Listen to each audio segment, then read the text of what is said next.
বিসমিল্লাহির রহমানির রহিম।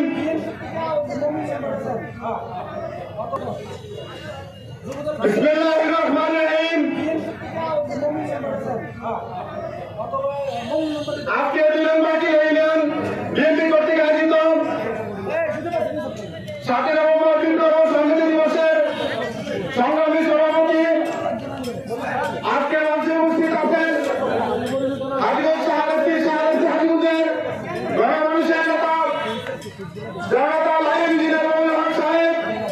মঞ্চে অনুষ্ঠান আছেন হাজীগঞ্জ উপজেলা থেকে আগত একজন নেতৃবৃন্দ এবং উপস্থিত আছেন 2